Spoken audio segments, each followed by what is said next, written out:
Good afternoon and welcome to Midday Live on TV3. My name is Solis Rose Quarter. We're live from the News Hub at Adesanwe in Accra. We're streaming worldwide on the internet via 3news.com. Now let's take a look at the stories making headlines this afternoon. Residents in Teshi Rasta in Accra protest poor drainage systems, which they believe is a cause of flooding.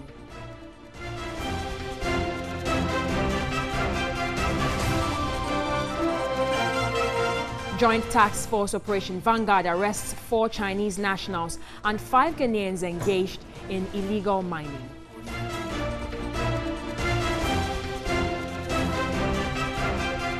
And Tema Oil Refinery to be shut down owing to lack of crude oil.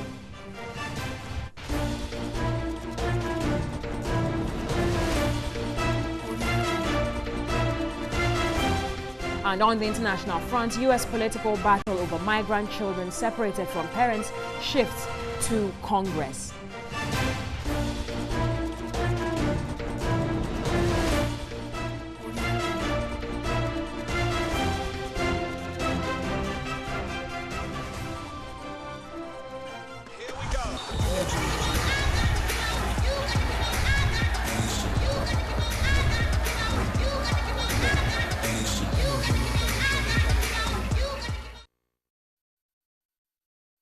Many thanks for staying with us on Midday Live. We have all these details, including entertainment and sports. And speaking of sports, Yao Fosulabi has joined us with the World Cup updates. Yao. Well, just so straight into the World Cup updates. 2 African sides, as you know, are already out. Egypt are out after losing their first 2 games, as well as Morocco. Yesterday, they lost to Portugal by 1-0. So we're now looking on what Nigeria, Tunisia, and Senegal can do. But in my very candid opinion, I think Nigeria and Tunisia might just join Egypt and Morocco. So Senegal will be Africa's shining light at the World Cup at the moment. But coming up in the World Cup later today, one of the games has already begun. Denmark taking on Australia at the moment. France will take on Peru later at 3 p.m. And then the big one, Lionel Messi, will be in action trying to atone for his problems in the first game where he missed the penalty and his side could not win. Tonight they take on Croatia at 6 p.m. and that should be an exciting one. Okay, thank you very much, Yao Ofosulabi, there with the World Cup updates. Don't forget that you can get more news updates on 3news.com. Let's start off the bulletin with the story from the Western region, because the Joint Task Force of the Operation Vanguard has arrested 4 Chinese nationals and 5 Ghanaians engaged in Galamsey activities at the Prestia-Huni Valley and Upper Dentra West District on the 19th and 20th of June 2018. 3 of the Chinese were arrested together with 5 Ghanaian collaborators at an illegal mining site at Nsanse in the Prestia-Huni Valley District. The task force seized a Lingong excavator, a Sunny excavator, water pumping machines, 3 motorbikes, a Benz truck and other mining equipment. 2 washing plants and 4 shamfans were also immobilized. The suspects, along with some of the seized items, have been handed over to the Prestia police station for further investigations. The excavators, however, have been handed over to the Prestia-Huni Valley District. The other Chinese illegal miner was arrested at Ampabena in the Upper Dentra West District. The illegal miners bolted upon seeing the team, leaving behind one Li Hancheng, a suspected illegal miner. The Joint Task Force seized 2 excavators, 6 car batteries and a Kia Sportage with registration number GN 185613. The suspects with all the seized items have been handed over to the Atachem police station in Dunkwa, Onofin. Let's do some more stories this afternoon, because Minister for Information Mustafa Hamid has called on media regulatory agencies to scale up efforts at ensuring trust between the media and government. Speaking at a steering committee meeting of the African Communication Regulation Authorities Network, Akron, he noted freedom of the media is an important cornerstone of democratic development. Globally, the media plays a critical role in promoting good governance, requiring its independence to operate effectively. Journalists must be free to monitor, investigate and criticize public administration policies and actions to promote good governance. Minister for Information, Mustafa Hamid, noted regulatory agencies must increase efforts at building trust between the media and government. The National Media Commission of Ghana to serve as the buffer between the freedoms of the people and the tendency for governments to be autocratic or to be suppressive of free speech. And so whatever it is that we ought to do to support the regulatory agencies in our various African countries, we ought to do. Chairman of the National Media Commission, Kwesi Jan Apinting, noted the lack of resources hinders the regulators from operating effectively. We can only go as far as the nation, the country wants us to go. The activities and work of the Media Commission should be paid for by the state. And of course, as we all know, the resources of the state are never enough. And we are competing against many different choices the government has to make. President of the Ghana Journalists Association, Afil Moni, said though the regulator must ensure sanity in the sector, policies should not be a hindrance to the primary role of the media. We want to be guided to behave ethically and professionally as media practitioners. But at the same time, we frown on regulations which will shackle the media and make it difficult for us to be as expressive as possible.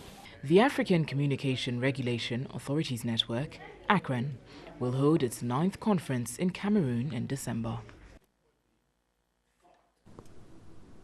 Now, the national women organizer aspirant for the New Patriotic Party, Joyce Zampare, says women should be bold and get involved in governance. Speaking to Mercy Darling Local, she said women should not be intimidated by insults from their male counterparts. Many have argued that the country's political environment makes it difficult for women to get involved into mainstream politics. The immediate past Greater Accra Regional Women's Organizer of the NPP, who is contesting the NPP National Women's Organizer position, Joyce Zampare, says insults and name-calling should not prevent women from making their contribution to political dispensation. My word to women is that we live in a world where whatever you do, you can never please all. You only need to please yourself. Make sure whatever you are determined to achieve, you make it happen. And you prove to the world that, look, this is what I kept in mind that I wanted to achieve, and I've made it. She also encouraged women within and outside their party to contest national executive positions when the opportunity presents itself. We used to have constituency chairman, Cape Coast North, Ladadekotopon, Ebri Sawam. What happened? Today all those women are no more there. The men have filled the space. Instead of us improving upon it, now we are rather declining. I don't think that's the best. I want to see the next 4 years having more women within the chairmanship position, the organizer position, secretary position, youth organizer. Joyce Zampare, who is confident she will win, promised would work towards reducing road accidents by encouraging more women to go into commercial driving. And now to issues regarding corruption. And findings by a civil society group, Pen Plus Byte, reveal 95.8% of Ghanaians are of the view corruption is on the increase. It cited the civil and public services accounting for more than 80% of the corrupt practices in the country. The research has proposed to government to resource the state agencies to deal with culprits. The period for the research was within the past 15 months. 56% of Ghanaians again were of the view the Special Prosecution Office will thoroughly deal with corruption, while 29% say the Special Prosecutor's Office cannot fully deal with corruption. In the findings, 70% of Ghanaians were disturbed the passage of the Right to Information Bill has delayed. The fight against corruption should be considered as multi-sectorial. Therefore, the passage of the Right to Information Bill should be considered necessary. In another development, respondents criticized government for failing to initiate steps towards the election of metropolitan, municipal and district chief executives. The Deputy Commissioner of the Commission on Human Rights and Administrative Justice, SHRAJ, Richard Quayson, expressed grave concern about increase in corruption. Do you explain how a nation that has adopted the multi-institutional approach to fighting corruption and has established institutions like SHRAJ, YOCO, NCC, PSC, and audit service, and yet that nation cannot invest even 1% of its annual budget in these institutions to fight the #1 threat to our economy? The civil society group Pens Plus Bytes, which conducted the research, proposed to government to resource state agencies to fight corruption. Allow for more dialogue, mobilization, and stimulation of collective action at all levels as we work to fight against corruption. In the next couple of hours, we're taking through a very detailed presentation. The research covered 4 regions comprising Ashanti, Volta, Western, and the Greater Accra regions. Now the question is, would the battle be won against corruption? At least the perception of its existence. Nguyen Falong, my colleague, was in town for your views and has this on What Do You Think?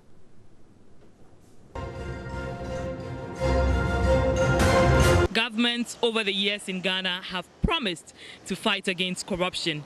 Unfortunately, perception indexes continue to prove them wrong. The most recent perception index by Pen Plus Bytes has revealed that 95.8% of Ghanaians believe that corruption is on the rise. Now, today, on What Do You Think? I want to find out what you think about the rates of corruption in Ghana. We have to deal with them. If it is about money, they have to refund it. Any amount that they have disbursed, they have to refund it. And if they fail to do so, they should be jailed. Because we cannot continue to lose our money and all that to people whilst we keep on paying tax each and every day. Corruption to me make me say our office and outside individuals so aban no betimi apaw ekubi na wawurawura mu to say office no na de obepa onipa bi ne omo ye nkrofo interview ahono betimi de hu say we obokro no anase we omokro no. Corruption is everywhere. I won't say corruption even in the schools, SLCs and staffs. There's corruption. I don't think we could stop corruption, but we could decrease corruption in Ghana. NDC by Fufrosi, MPP so about Fufrosi, near Frosi be a beco from Kra. Is it the Abu Bobani the change the We can help Ghana by everybody monitoring his or her brother when he's doing wrong thing. Corruption is everywhere. It's everywhere, but since they've not caught you, so unless they catch you, that you will not get to know that there's corruption everywhere. But to me, there's corruption everywhere in Ghana.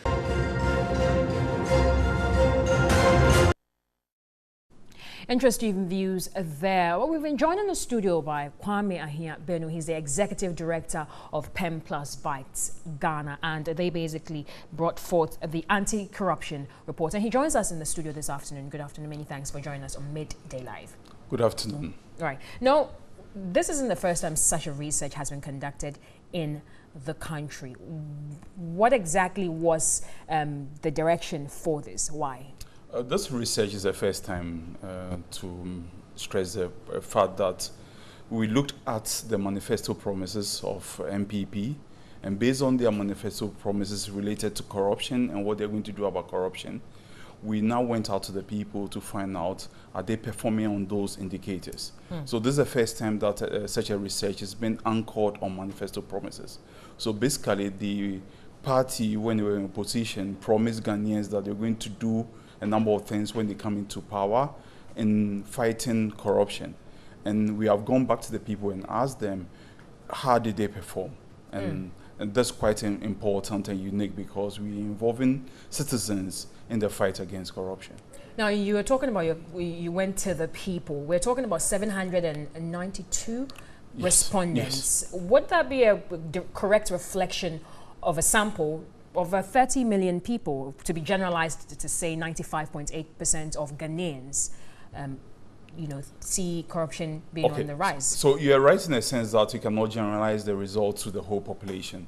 but it gives us signposts or indication. What we did was that we used this methodology called focus group discussion, where we brought together representative people in the society. So you have the political parties, you have the opposition parties, you have the media, you have the traditional leaders, you have people from the district assembly. So once you bring those group people, they represent a larger group of citizens.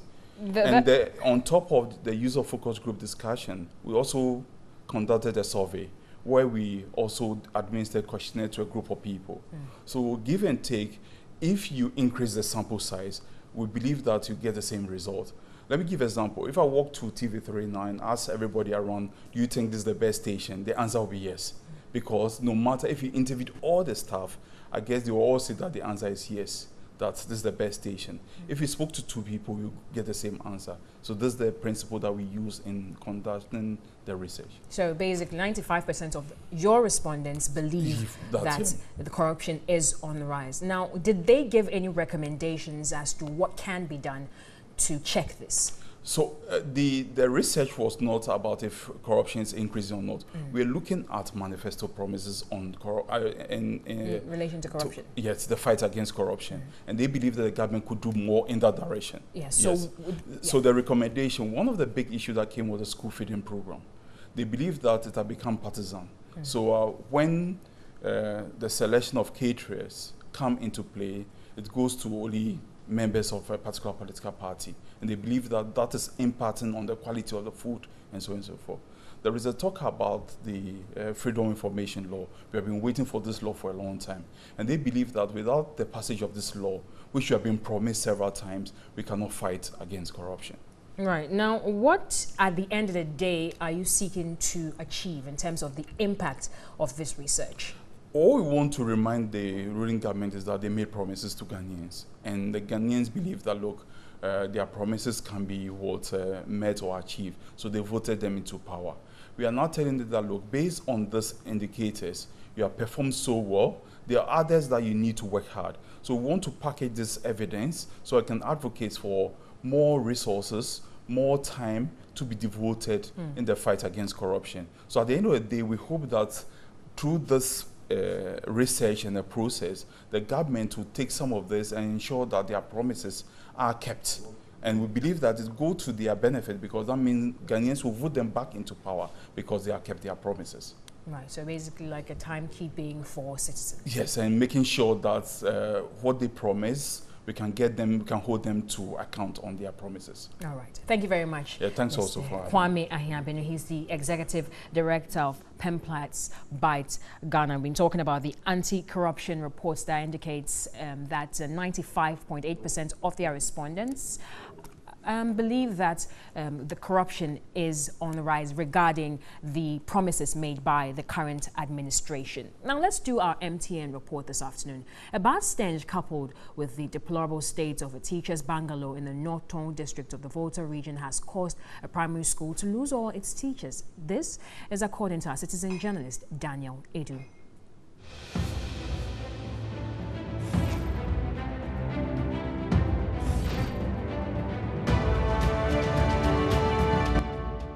This is the teacher's bungalow of Afaude DA Primary School in the North Tongue district. All the teachers who used to live in this bungalow have left due to the nature of the building. Teachers left due to the bad smell that comes out of this room. The rooms are all spoiled. We are pleading to the government and through the district assembly to come and help us renovate the bungalow. This is your citizen journalist, Edu Daniel.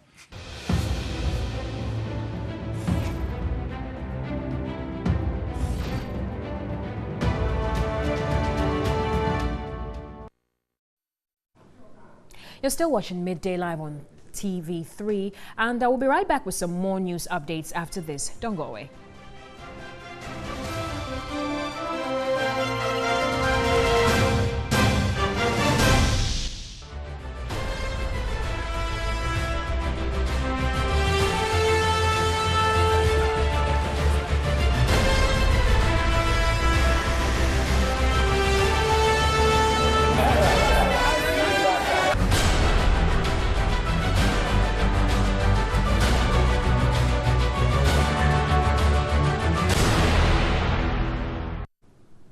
Welcome back to Midday Live. We're live also on DSTV channel 279. Let's do some more stories. And residents in Teshi Rasta, a community along the Peshi in Accra, are protesting the poor drainage systems in the area and the bridge, which they believe has been the cause of flooding in the area. They are also resisting moves by the LECMA to demolish some houses which are said to be in waterways. The residents contend the said houses are not the cause of flooding in the area, but the bridge, which is too small to accommodate the huge volumes of water when it rains. My colleague Catherine Frimpoma was there earlier and updates us on happenings.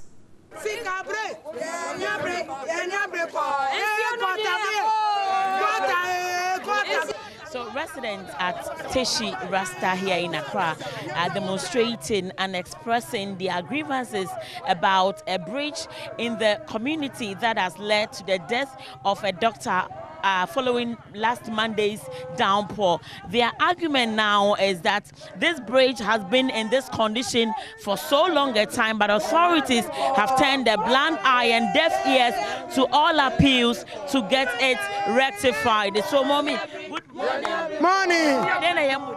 Yeah, bridge, oh, yeah, bridge. Yeah, bridge, and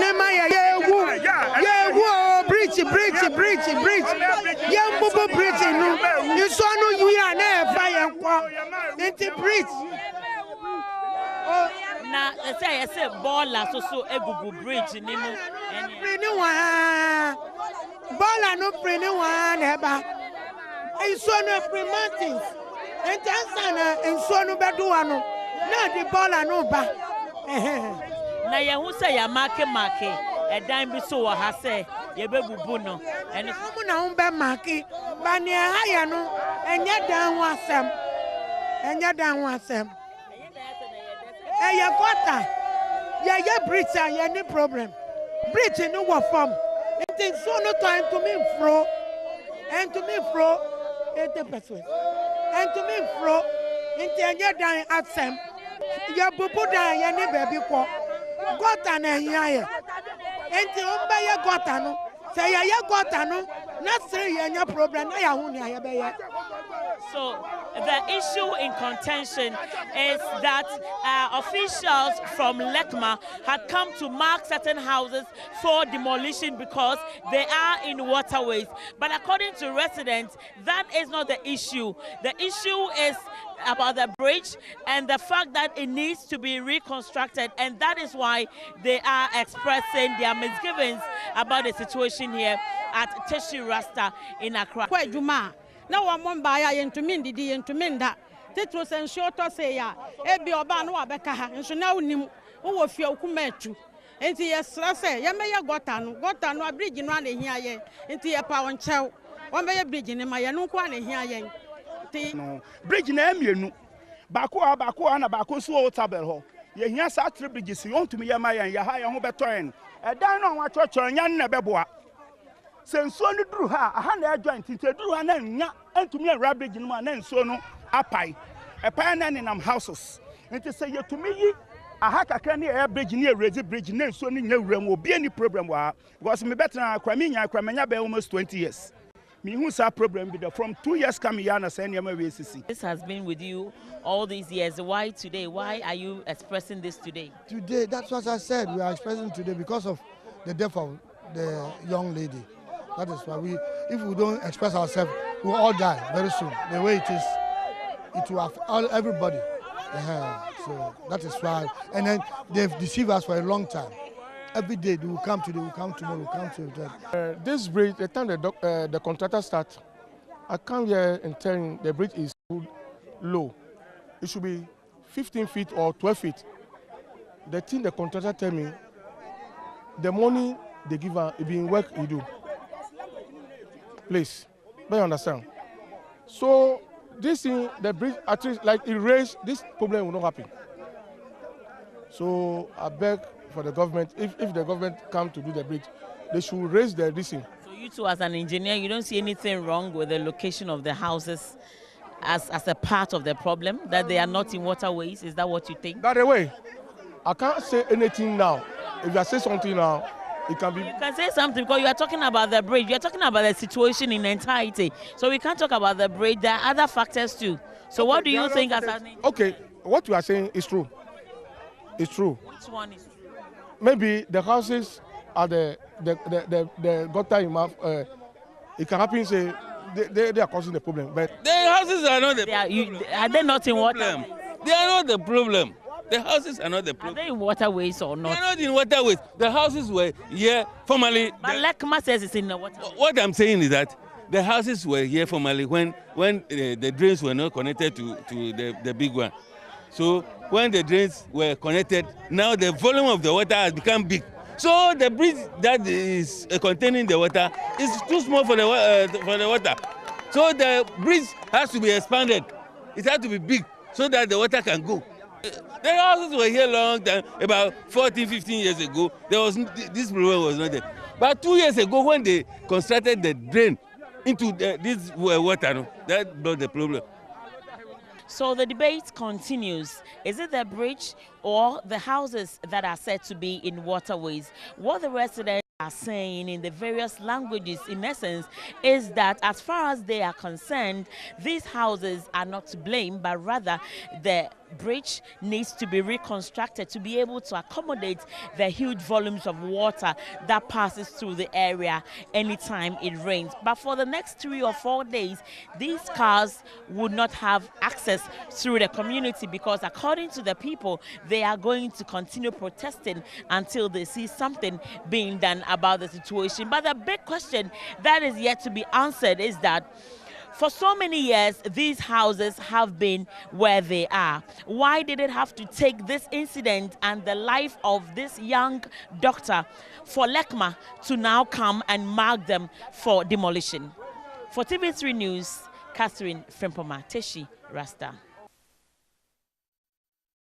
All right, let's do some more stories regarding the flooding in Accra. The Accra Metropolitan Assembly, the AMA, has announced safe havens in Accra for residents in distress during floods in the national capital. Now, the Assembly has identified 14 low-lying areas within its precincts, which it says are prone to flooding, and matched them with open areas as safe havens for residents. It said the safe havens could serve as temporary shelter for victims of floods. Now, just behind me is a list of flood-prone areas and safe havens. If you do find yourself in a storm, these are some in these areas, which are flood-prone areas. These are some of the areas that you could move to so that you can be safe. If you're in Latabiokoshi, you can move to the Salvation Cluster of Schools, Presby Vocational School, or Town Council Line Park, or Bishop Bowers School. These are safe havens if you find yourself in Latabiokoshi. In Osu, move straight to the Independence Square. You can seek shelter there. In Bubwashi, Cable and Wireless Park. And South Odoko Wesley Grammar School is a safe haven in that area. Mpwase Ebenezer Senior High School. At Kolibu in Dafa Park, that's the Ministry of Health School. Arena Ayalolo Cluster of Schools. In Legon, move straight to the University of Ghana, Legon, to seek shelter. In Dansoman, you can move to the Carl Randolph Park. In Mataheko, move to the Roman Catholic School Park. And in North Carnation, if you find yourself there, please move to the Azuma Nelson Sports Complex. So if you do once again find yourself in any of these areas during a storm, kindly park your car, just move there and seek shelter till everything is clear. And make sure that you will be as safe as possible, because these are flood-prone areas. That's what you have to know. They are flood-prone areas. And so that's something from the AMA there for you. Now, up next is business. The business news segment is brought to you by MTN, Universal Merchant Bank.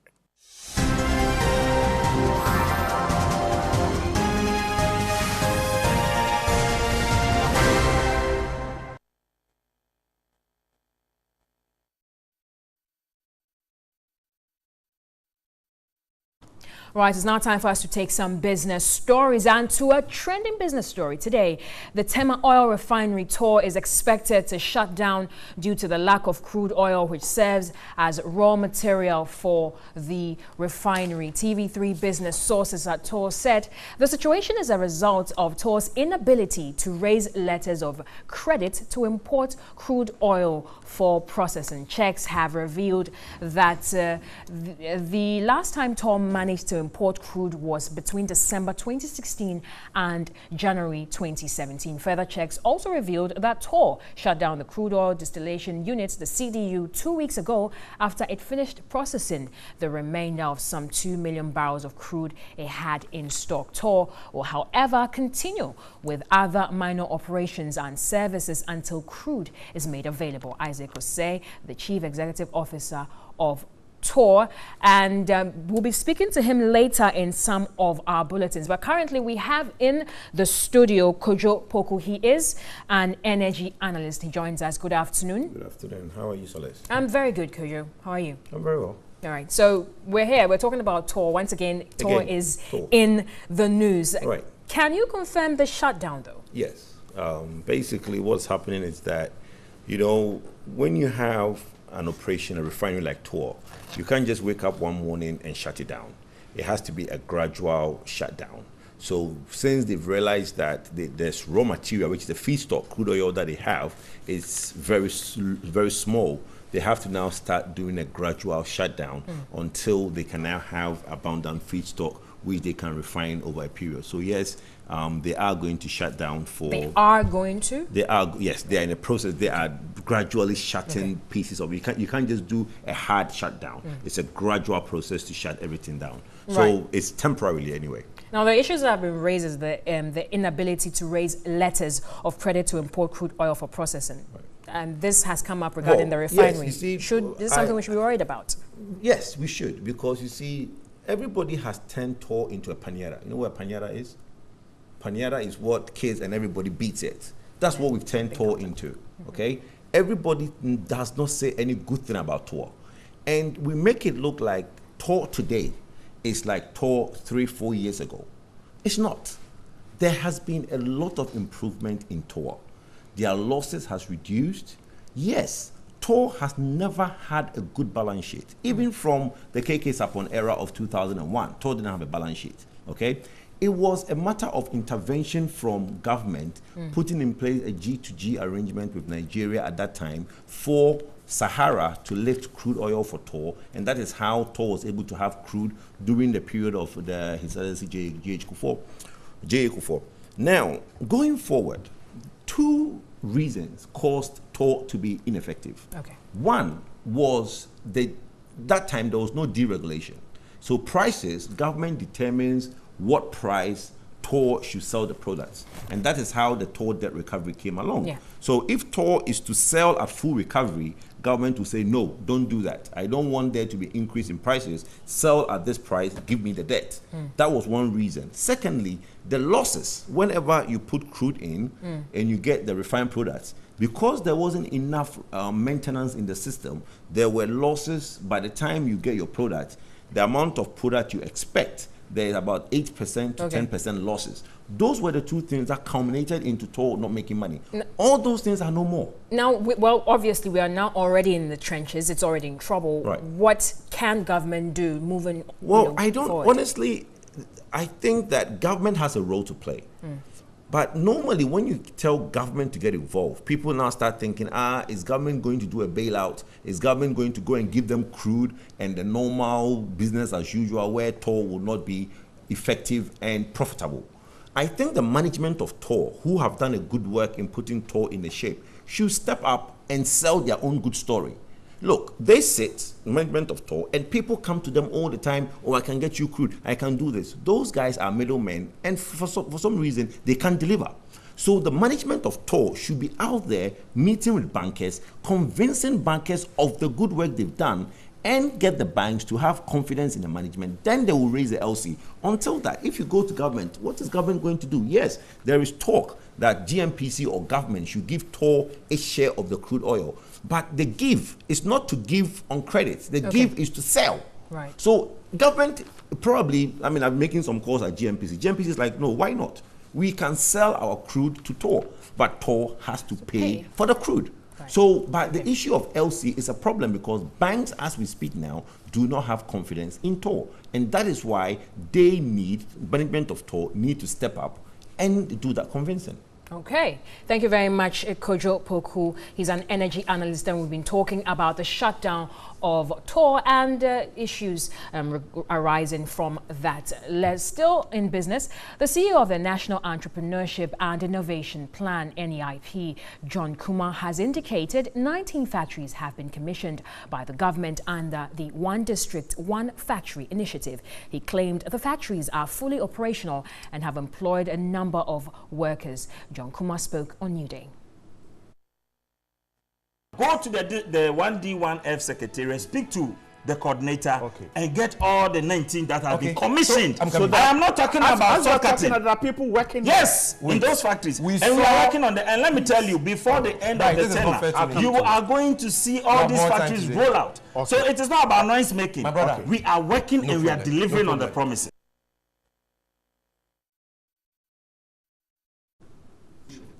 Let's stay on this issue because the Minister of Trade and Industry, Alan Kwejo Tremanting, has indicated government mobilized 2.5 billion cedis from various financial institutions to build factories under the One District, One Factory initiative. He was answering questions on the floor of Parliament.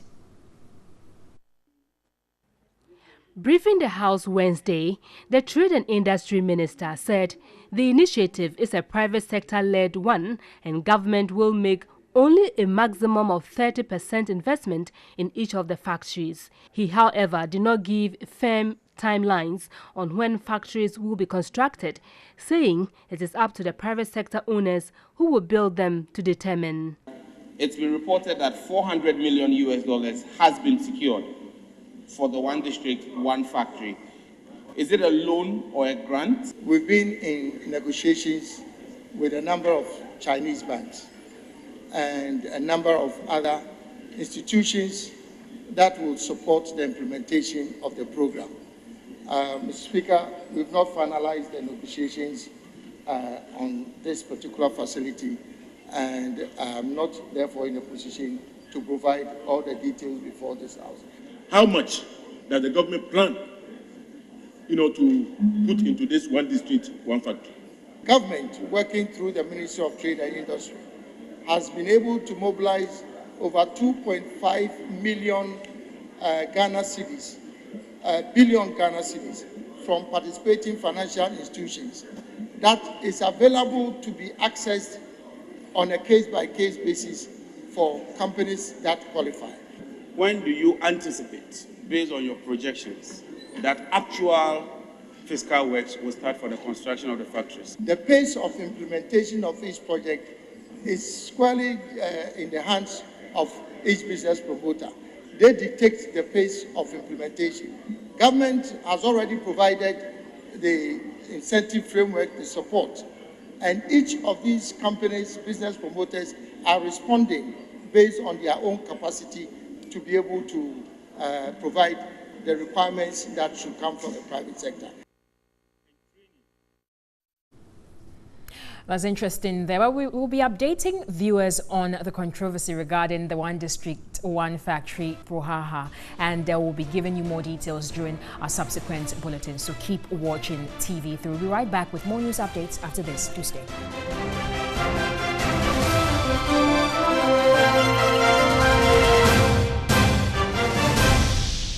So, what is the nickname of your World Cup team? Okay, which of the national side do you know? And what is your nickname? I know the Super Eagles of Nigeria. Then I know the Pharaohs of Egypt. I think that's all. Brazil, any idea of what their nickname is? Actually, Brazil. Forgot it. I should know this. I should know this. Spain, nah. France? Nah. Le Bleu. Alright, so what's the nickname for the Senegalese national team? Teranga Lions, eh? Okay, so let's do Germany. Germany, German machine. Alright, so which other nickname do you know of? Chipolo Polo, something. Yeah. Yeah, the Katongo guys. Okay, and then you go to South Africa, they are known as the Bafana. Nigeria, they say the Super Eagles. South Africa, they say the Bafana, the boys of South Africa. What is the nickname of the Portuguese national team? I don't know.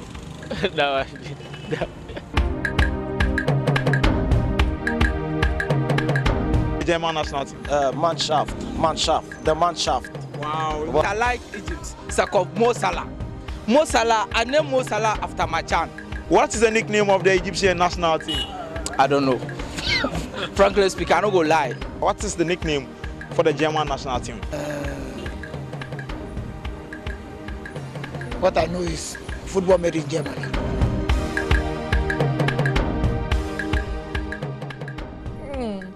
Indeed, football made in Germany. However, the World Cup not looking too good for them. They still have 2 more games to go. But that's how we wrap up Midday Live here on TV3. My name is Solis Rose Quarte.